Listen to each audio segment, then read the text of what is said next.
how exactly were such supernatural creatures held captive in a simple stone dungeon? The sons of man planned well in this endeavor, capturing the creatures with its multitude of soldiers, various types of hunters, magical high exorcists, and holy power-imbued paladin knights. But take a look beyond the capture to these monsters' final destination, St. George's Keep, the secret Sons of Man dungeon. Within these walls, various techniques were used to hold the supernatural. For some, it was as simple as strong metal chains, as seen with this werewolf. Larger custom links were used as well, stretched out here by tremendous force. For the more magical or demonic entities, binding sigils of various origins were used to hold them in place, though these were frequently chained up as well, for added safety. Given the nature of how they feed off humans, other creatures were confined to incredibly tight coffin-like cells, allowing human guards and researchers to keep a safe distance while dealing with them. Incredibly, the Order also dug out caverns under the keep to create cells with shallow saltwater pools, within which they could hold various of the smaller horrible creatures of the deep sea. There were, however, many beings far too strange and powerful to hold in any such confinement. They just found a 1600-year-old amulet depicting King Solomon spearing the devil. Solomon has come up here a few times. If you're unfamiliar, he is a biblical Israelite king, important in all three Abrahamic religions, believed to be a prophet in Islam. He is also known for the Seal of Solomon, a supposedly magical ring that gave him the power to summon and control demons, which he then supposedly used to write the Lesser Key of Solomon, which includes, I'm going to go ahead and try to get these right, Ars Gotia, Ars Theurgia Gotia, Ars Paulina, Ars Almadel, and Ars Notoria Quam Creator Altissimus Salomoni Revelavit. And while whether or not he actually wrote these is up for debate, this is considered a very knowledgeable book by many on issues of the occult and demons and things of that nature. It is at the very least based on the Testament of Solomon, which, while not considered a canonical part of theology, is considered to be something that was actually written by Solomon. Now, this pendant that they discovered shows Solomon on horseback spearing the devil, with text that said, "Our Lord defeated evil." The other side of the amulet has the name of 4 angels: Azrael, Gabriel, Michael, and Israfil. The archaeologists said that it was a symbol of religion and power, and that it likely belonged to a cavalry soldier stationed at the ancient Byzantine city of Hadrianopolis, in modern-day Turkey. The Imperial Treasury of Vienna attests that this is a real demon that has been trapped in glass since an exorcism that occurred in the 17th century. It is regarded as one of the few true evidences of a successful exorcism. It is described as a demon trapped in glass that was driven out during a possession and banished to this glass, and it is widely believed that the devil could take possession of a human body if released. John, there is no 17th act in Corinthians. Corinthians goes to 21 next to the Bible in hell. They have Bibles in hell. It paints a different view of Revelations. It says the world will not end by God's hand, but be reborn in the embrace of the dead. Though if you ask me, fire's fire. 1629, 1630. This is certainly not good. The sins of the Father would only be exceeded by the sins of the Son. Whose son? But he can't cross over, be he? Possible to cross over. Whose son? God's son? No, the other one. The devil and his son, too. Here it is. This is the sign of Mammon, the son of the devil. It says here. Amen? Yeah. I'm sorry, no, right here. It says, Mammon has no patience for his father's rule and yearns to forge his own kingdom of fire and blood.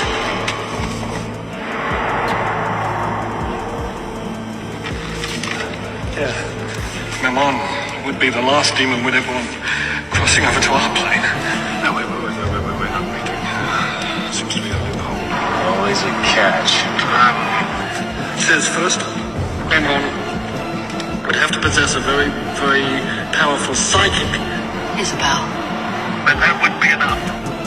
To cross over, Memon would need divine assistance. To cross over, Memon would need the help of God. The help of God.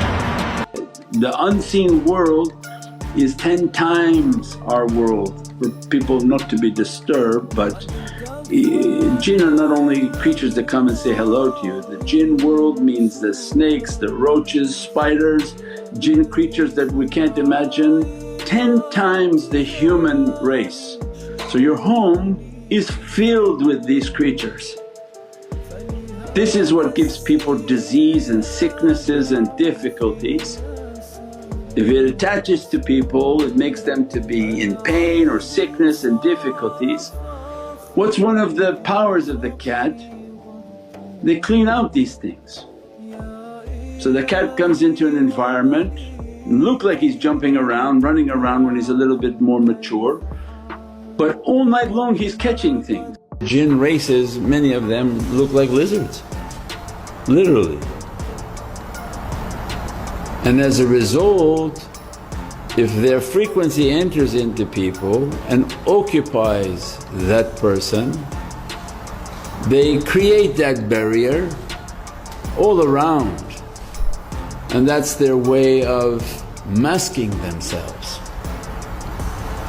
where they create a frequency and they look human under certain sounds, and under their excitement and stress that veil is distorted at times and people all of a sudden see something they shouldn't be seeing, because that creature is trying to keep a veil of who they are. So it's a manipulation of energy that Allah is giving in Surah Al-Yasin. They recreate a barrier in front of them and behind them. There's not a physical barrier because everybody recites it, but they don't think from the world of malakut and the world of light. But what are these barriers? But one, if you believe, Allah give you permission, recite. And with belief this barrier comes up, they don't see you. The barrier behind comes up, they don't see you, you are now masked like a transparent system.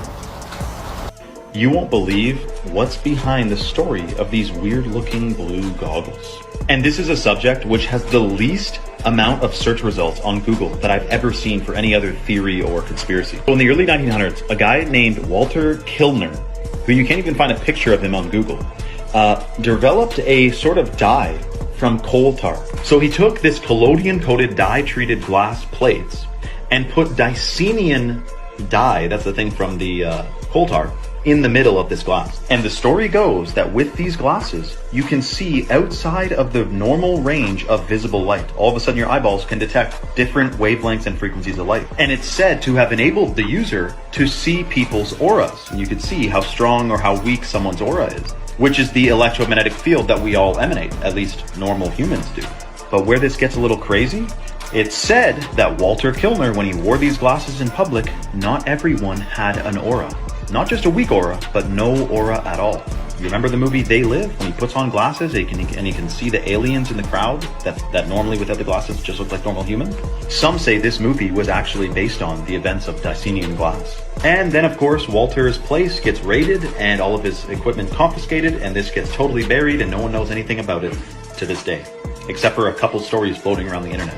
So I'm gonna try to get some Dicenium and make my own Dicenium glasses, and I'll see if you're real. Mermaids don't just live in the ocean. They can live in any body of water. Watch this. Mermaids do not just live in the oceans. Let's talk about it. So I've been seeing a lot of people in my recent videos when I talk about the mermaids that was in a dam or in a river in Zimbabwe. And a lot of people was like, well, Zimbabwe is landlocked. How can these mermaids be there? There's no sea. Well, they don't have to just inhabit the sea. Yep. Mermaids can live in any natural waters, which includes rivers, lakes, springs, dams.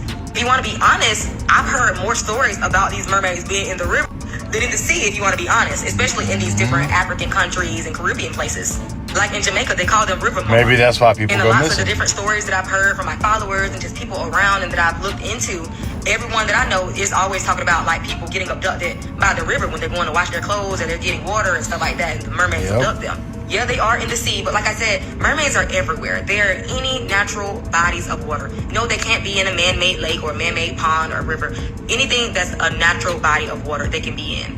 And there's just too many stories to not believe this. Like, too many stories around the world that stay weird, y'all. perfectly. People that have no connection to each other have very similar stories about these mermaid creatures. Every culture has some type of mermaid legend or lore.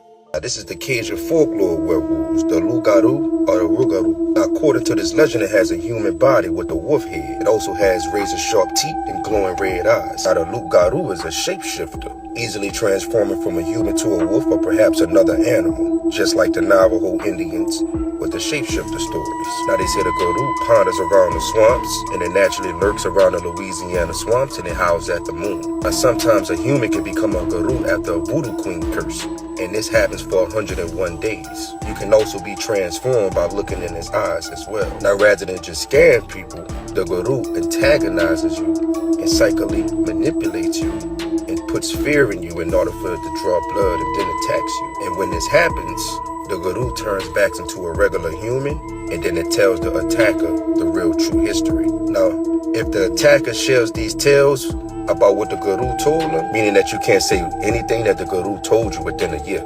If you do within that year, then you will be transformed into one. Now, they say the story stretches back during the 16th century of France. And just like witches, the Garou was blamed for all the most monstrosities and evil things that took place. Early French settlers would blame them for everything that went wrong. Bad crops, missing children, and also spiritual doubt. Now, if you were suspected to be a Garou, you was put on trial. Catholic Church would use these stories to keep the slaves in line. So they believed if you didn't observe Lent either permanently or for 7 years straight, depending on the storyteller, you would be able to become a Garou. Vampires that reach a certain age will sometimes undergo a metamorphosis into a stranger, deeper version of the creatures, referred to by most as elders, likely becoming closer to the primeval origins of the curse. I believe that Albin Grau designed the character Count Orlok after witnessing an elder himself. Through this depiction, more accurate portrayals of the most powerful elder vampires have bled into numerous films and television shows. The descriptions of elders in the journals of my ancestor Harold Oldry Jr. paint them as dramatic exaggerations of their younger counterparts. While they display incredible supernatural abilities and need to feed less frequently, they are also the source of most popularly believed vampire weaknesses, including a much stronger aversion to true faith objects, prayer, and occult tools. They have no tolerance for sunlight, being utterly destroyed by it. They make up for all this, however, in their seeming inability to permanently die. Through unknown means, they return to the world again and again, more monstrous with each passing. It is written that fallen vampires made into haunters by their masters will take on elder features as well, much like the one seen in my home. Elders were also surrounded by paranormal activity. The most terrifying vampires. See here the photo of one, once held in St. George's Keep. Did you know that the Aztec Codex is housed in the Vatican and depicts the death of the last Quinzametan giant in the highlands of ancient Mexico, dragged by a group of natives? Did you know this? Because I just found this out in the last 24 hours. The Aztec has an ancient document documenting the slaying of the last giant in ancient Mexico.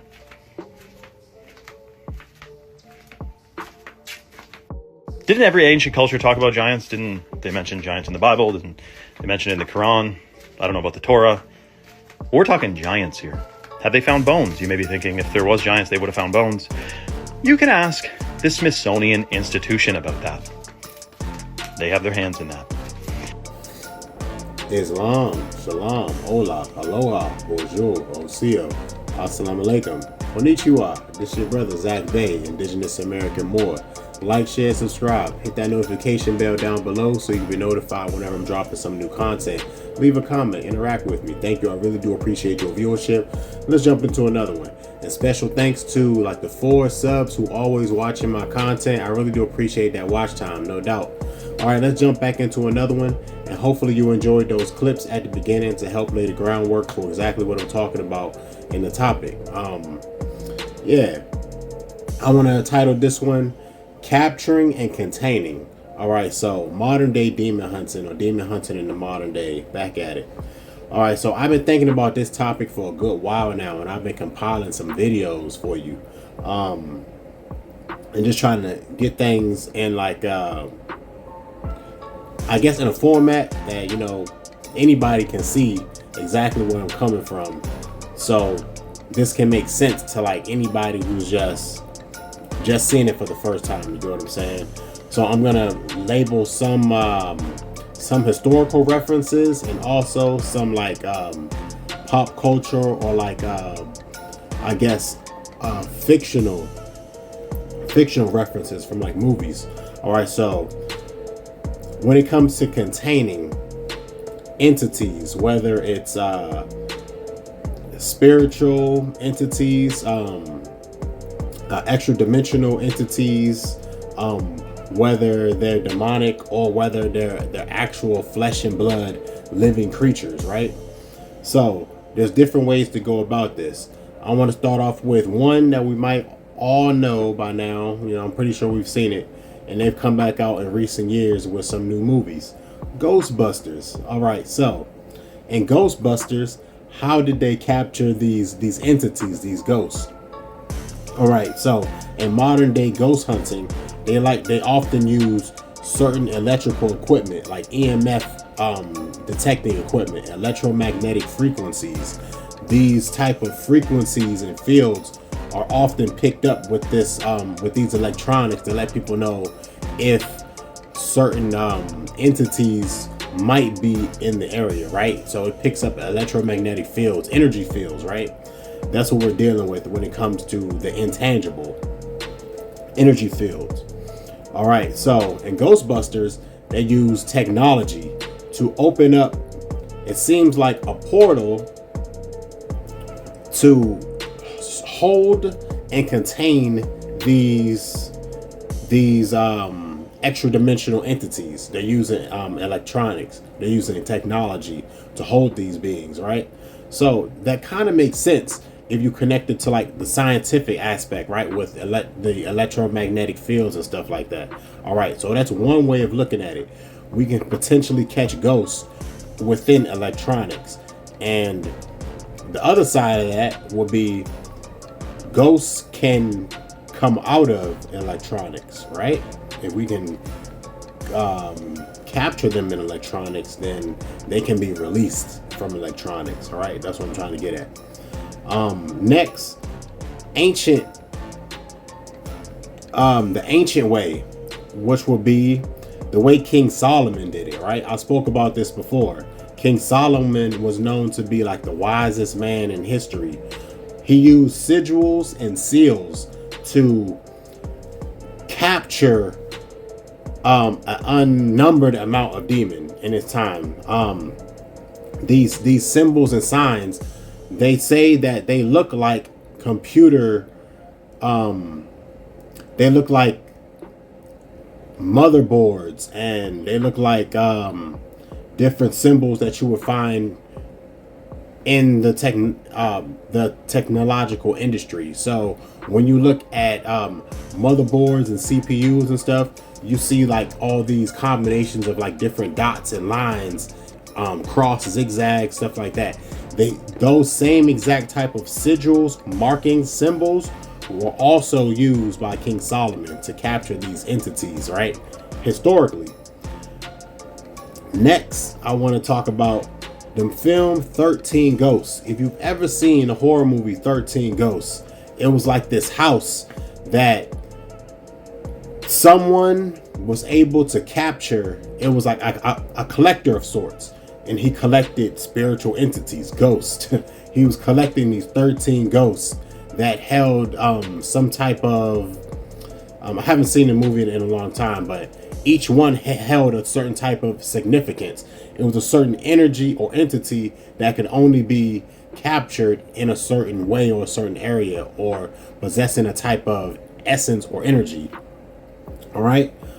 So it was like just for example, there was a spirit or a ghost of like lust, sexual one. There was a spirit and a ghost of like rage, incredibly violent, stuff like that. Just to give you an example.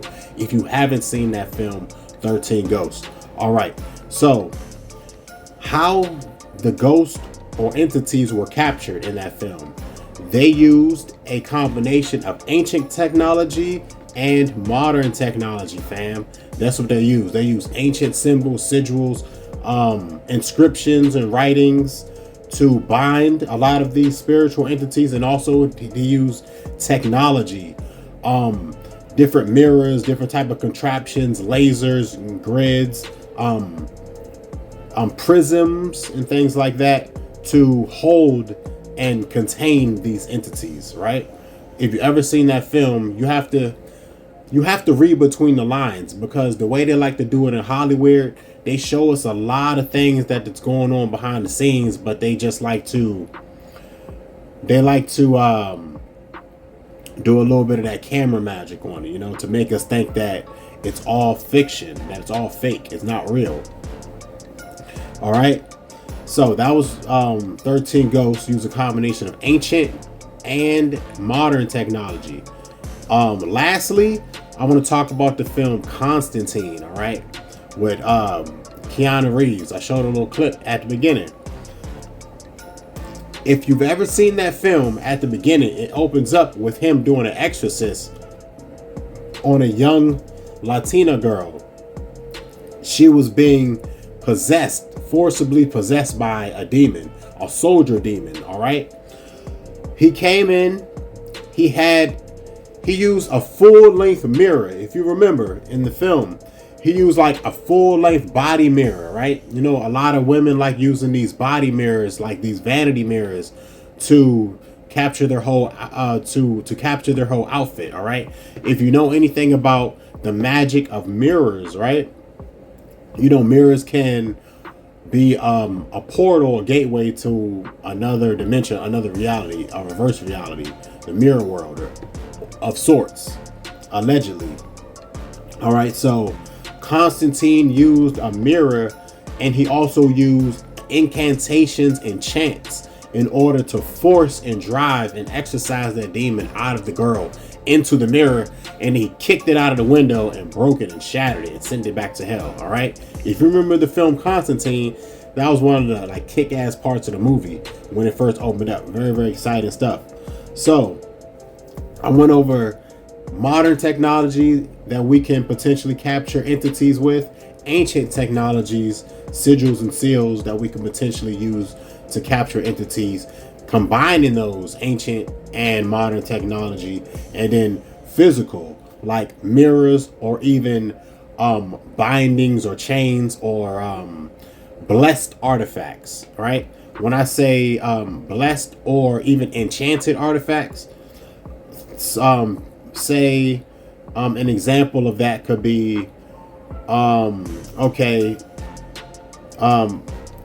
branch of a sacred tree has been cleansed in a sacred stream, and it has been prayed upon by several holy people, nuns, monks, priests, whoever you want to say.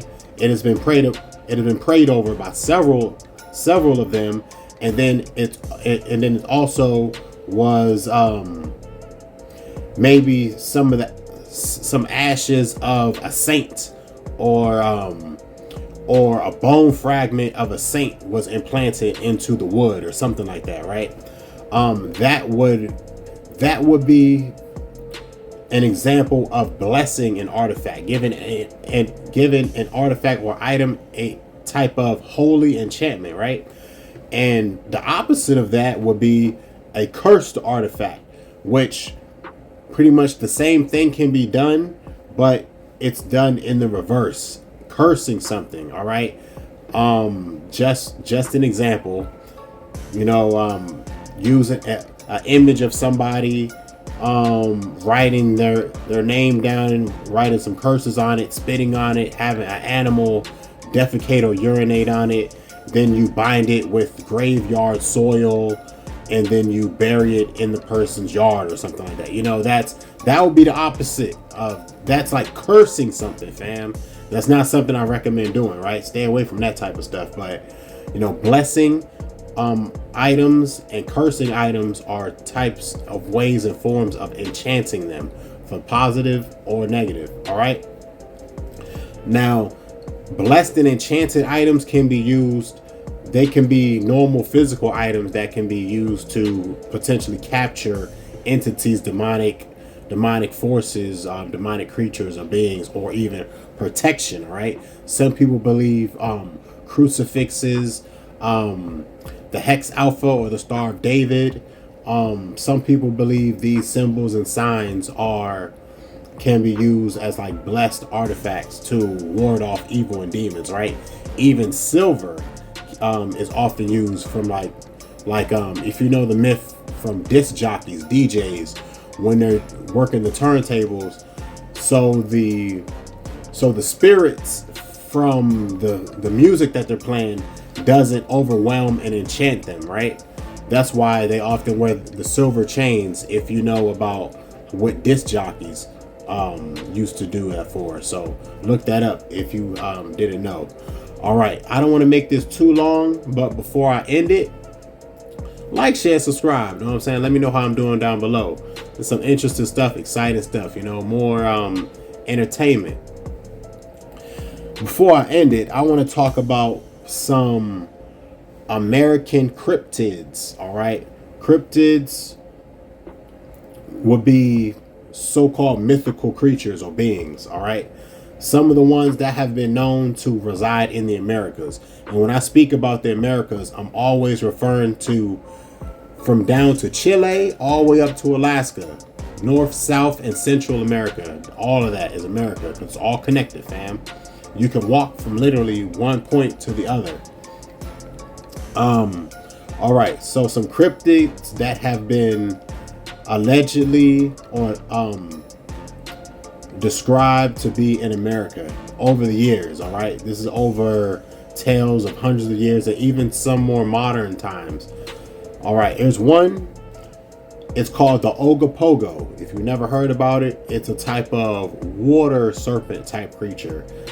Some might even say it's a type of dragon type creature, but it resides in maybe some of the Great Lakes, some of the lakes up there in Canada. There has been a recent sighting of this creature. I believe back in like 2016, some fishermen or a guy and his wife were out on a boat and they allegedly seen it. But it kind of seemed like, if you've ever seen, all right, this is why I think this creature could have been known to the indigenous people here. The amusement park, theme park, Busch Gardens, it's like a dragon is its theme. All right, I believe it's like a water dragon. That's the Busch Gardens dragon, if I'm not mistaken. But the type of horns that the dragon has on its head are not sharp horns. They're like trumpet horns, bugle horns. And those are the type of horns that's on the Ogopogo. All right, if you've seen dragons, pictures of dragons, ancient drawings of dragons, or even some of the pictures of how they used to show like sea serpents in the oceans and stuff, they would show them with like sometimes horns and it looked like they had like little trumpet type horns sticking out of their head, not like sharp horns. All right, so that's the type of horns that the Ogopogo has, allegedly spotted in the waters. All right, I'm gonna say the Mothman. All right, Mothman has been spotted, West Virginia, Pennsylvania area, right, East Coast. All right, that's one. They say when the Mothman is spotted, it's usually an omen for tragic events, bridge collapsing, floods, fires, stuff like that. That's one of the cryptids. The Jersey Devil. All right, this was allegedly seen in the Jersey area. A small cryptid type being, maybe demonic, horned looking. A few different descriptions of this creature. I believe like bloodshot eyes, sharp teeth, looking very demonic for the most part. The Jersey Devil, if you've ever heard of it. All right, another one, the Wendigo, fam. Now, this creature, very, very terrifying, brutal creature. Will hunt you in the forest. Incredibly terrifying, incredibly scary. You do not want to run into anything that's even close to resembling a type of being like this. You just wouldn't want to. There's been tales of creatures like this living up in the Appalachian Mountain area and range, right? All East Coast, fam. The Appalachian Mountains. People who live up in that area, they know in certain places you just don't go. You just have to be very, very careful, fam. All right, so the Wendigo is another one. Skinwalkers, all right. You start getting to the southwest area. You start getting to the plains type areas.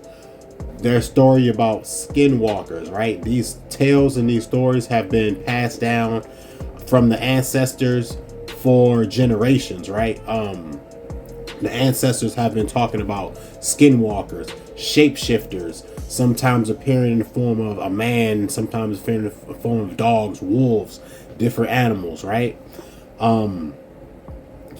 Often mysterious, often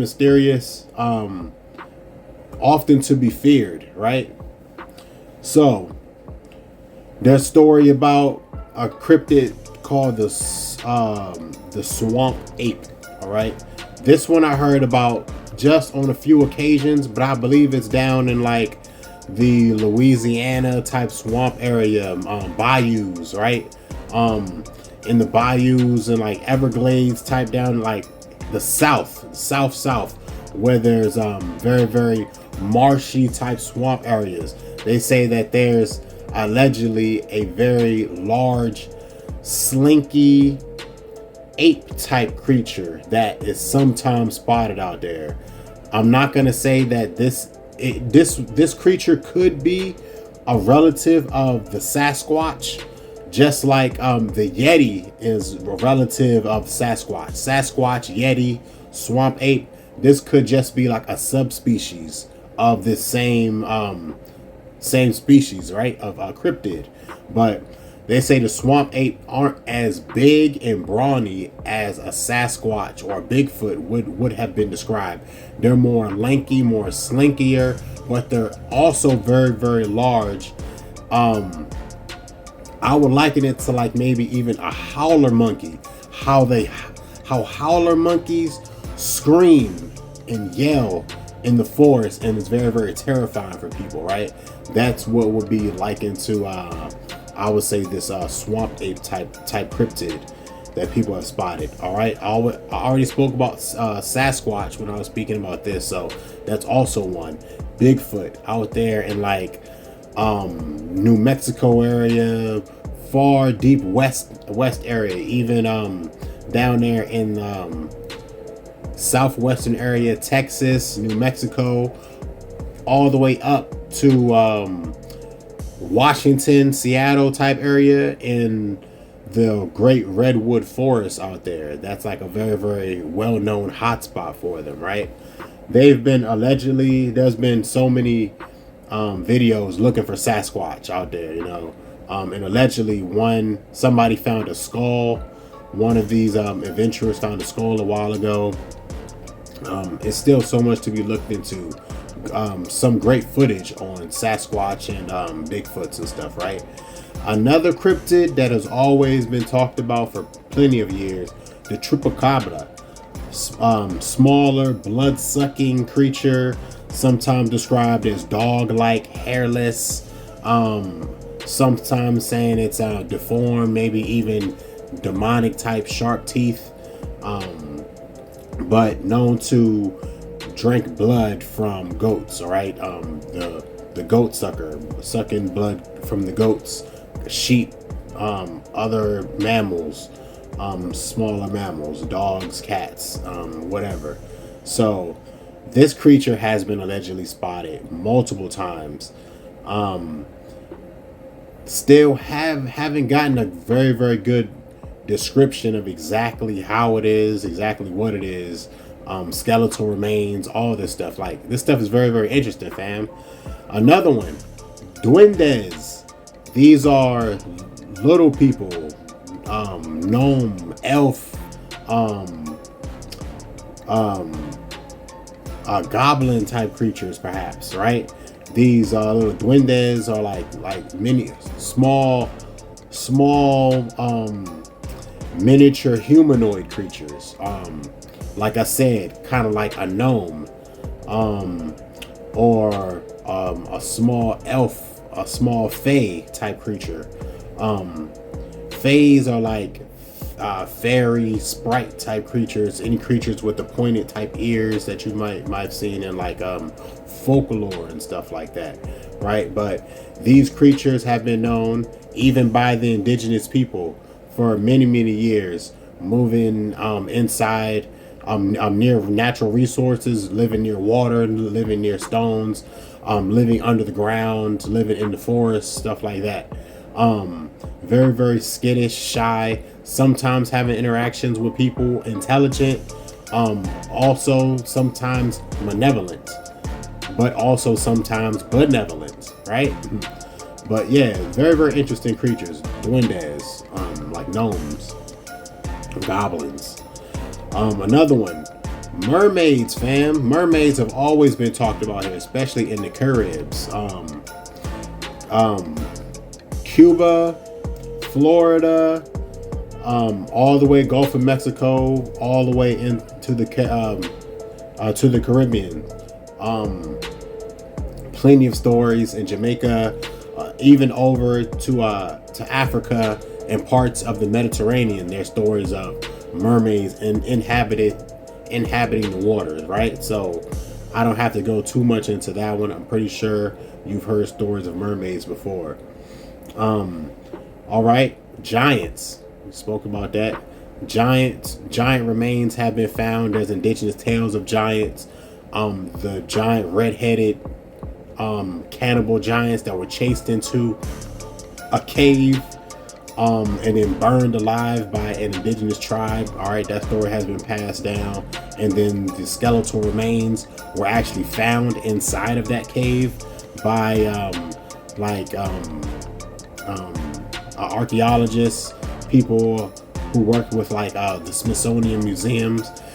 When they've excavated these burial mounds of our ancestors, inside the mounds they found giant bones, they found giant tools, all types of stuff. So these giant skulls, elongated skulls, belong to giants, fam. And there's been tales of giants being here in America at a time. And even in modern day, stories of the Kandahar giant, when they went over there and we first did invaded Iraq, when they were in the mountains over there looking for alleged insurgents, right? They came upon a giant in a cave. Marines, you can look up this story yourself. It's called the Encounter with the Kandahar Giant. That's a region out there in Iraq or Afghanistan, I believe. The Kandahar region. All right. They said it was large. It had 6 fingers and toes. It had the extra one, like the Nephilim, 6 fingers and toes. The skin was like bluish. All right. So like if you think about tales of ancient giant creatures, even tales of in Hindu culture, blue people, green people, right? And they said, I believe it had red hair as well. His hair was like red, a reddish color, I believe. So red hair, bluish skin, 6 fingers and toes. Those were the type of descriptions from these giants, these Nephilim. All right.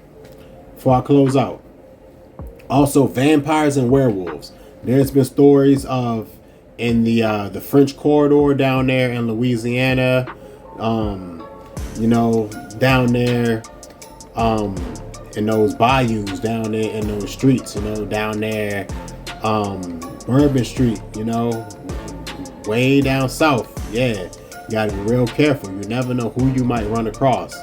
You never really know. They say there's been ancient families down there that's been down there for generations, and a lot of that is in the family, is in the bloodline. So whole families of vampires, bloodsuckers, people who live for a long time, whole families of werewolves, wolfmen, dogmen, right? So this is very, very interesting stuff, very, very entertaining stuff. Before I end it, like, share, subscribe, fam. You know they always trying to silence channels like mine, and I want to do a quick intro. My next video on demon hunting in the modern day is probably going to be about portals and gateways, fam. Exactly how do you open them, how do you close them, natural portals, artificial portals, natural gateways, artificial gateways, fam. So hey, very, very interesting stuff. Like, share, subscribe. Let me know how I'm doing down below. Peace. I think the motherfuckers who run the world been eating all the mythical creatures and shit. Really sit here and think about it. If you was the top 1% that owned everything in the world, would you eat the same shit you feed the peasants? Oh God, I'd be eating steaks made out of unicorns, trolls, and giants. Shit, that's just me though.